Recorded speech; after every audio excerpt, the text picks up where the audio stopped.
மாண்புமிகு தமிழ்நாட்டின் முதலமைச்சர் அவர்கள் நேற்றைக்கு ஒரு செய்தியினை வெளியிட்டிருந்தார்கள். கிருஷ்ணகிரி மாவட்டத்தைச் சேர்ந்த வேப்பனஹள்ளி பிளாக் ஜீனூர் என்கின்ற கிராமத்தைச் சேர்ந்த 17 வயது சிறுவன்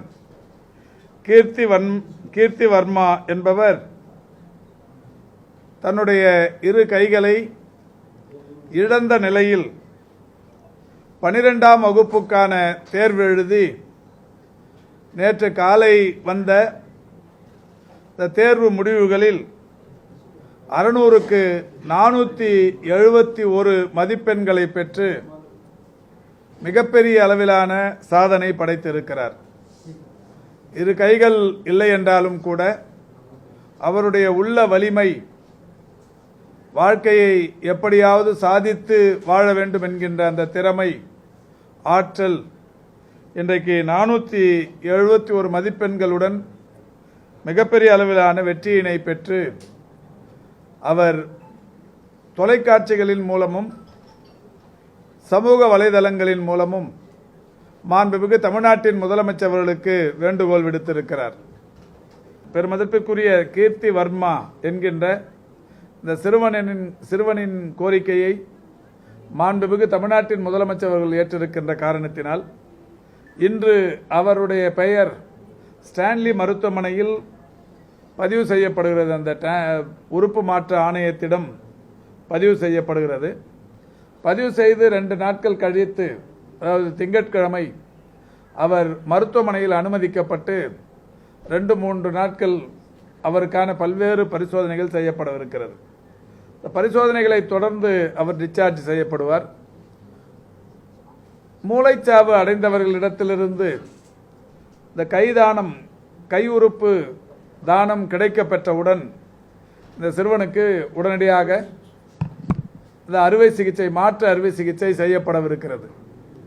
மருத்துவர்களிடத்தில் தற்போது நாங்கள் பேசிய போது, யாராவது மூளைச்சாவு அடைந்தவர்களிடத்திலிருந்து இந்த கையெடுத்து 6 மணி நேரத்திற்குள் அறுவை சிகிச்சை செய்தால் மட்டுமே அந்த கைகள் இயங்கும் தன்மை உடையவைகளாக இருக்கும் என்கின்ற வகையில், உயிர்ப்பு தன்மை உள்ளவைகளாக இருக்கும் என்கின்ற கருத்து சொல்லப்பட்டிருக்கிறது.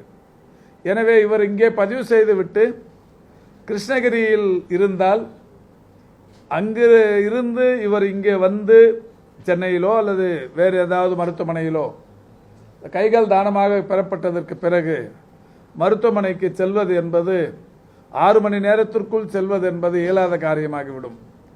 எனவே அவரிடத்திலும் அவருடைய தாயிடத்திலும் தற்போது பேசியிருக்கிறோம். இவருடைய எதிர்கால கனவு என்பது பொறியியல் படிக்க வேண்டும் என்பது. அந்த வகையில் நாங்கள் அவரிடத்திலே கேட்டோம், பொறியியல் படிப்பதற்கு சென்னையை ஒட்டி ஏதாவது ஒரு கல்லூரியில் விடுதியில் சேர்ந்து படிப்பதற்குரிய வாய்ப்பை இந்த அரசு ஏற்படுத்தி தருவோம், நீங்கள் இங்கேயே படிக்கிறீர்களா என்கின்ற விருப்பத்தை கேட்டோம். அவரும் அதற்கு ஒப்புக்கொண்டிருக்கிறார். இந்த நிலையில் அவருடைய அந்த பிஇ படிப்பதற்குரிய பொறியியல் படிப்பதற்குரிய 4 ஆண்டு கால செலவையும் ஆனந்தம் அறக்கட்டளை என்கின்ற ஒரு அமைப்பை மரியாதைக்குரிய திரு செல்வகுமார் அவர்கள் நடத்தி கொண்டிருக்கிறார்கள். இல்லை, இப்போ 26 பேர் காத்து நிற்கிறாங்க. 26 பேர் கைகள் வேண்டி காத்திருக்கிறார்கள். இதில் என்னன்னா, அரசு மருத்துவமனையில் அனுமதிக்கப்பட்டு அரசு மருத்துவமனையிலேயே கைமாற்று சிகிச்சை செய்து கொள்ளும் போது கொஞ்சம் ப்ரியாரிட்டி உண்டு. அந்த விதிமுறைகளில் கொஞ்சம் நமக்கு சலுகை உண்டு. அந்த சலுகையை பயன்படுத்தி எவ்வளோ சீக்கிரமாக இந்த சிறுவனுக்கு கைகளை பொருத்த முடியுமோ அவ்வளோ சீக்கிரம் கைகளை பொருத்தலாம். இல்லை, அது கேட்டோம். இப்போ நான் மருத்துவர்களிடத்தில் அந்த சந்தேகத்தை கேட்டேன். இப்போ யாராவது ரொம்ப இப்போ ஏஜ்டு பீப்புள் 50 வயசில் 60 வயசில் இருக்கிறவங்க கை பொருந்துமான்னா, இவர் வயசுலேருந்து ஒரு 10 வயசு முன்னும் பின்னே இருக்கலாம் அப்படின்னு சொல்லியிருக்கிறாங்க. அதை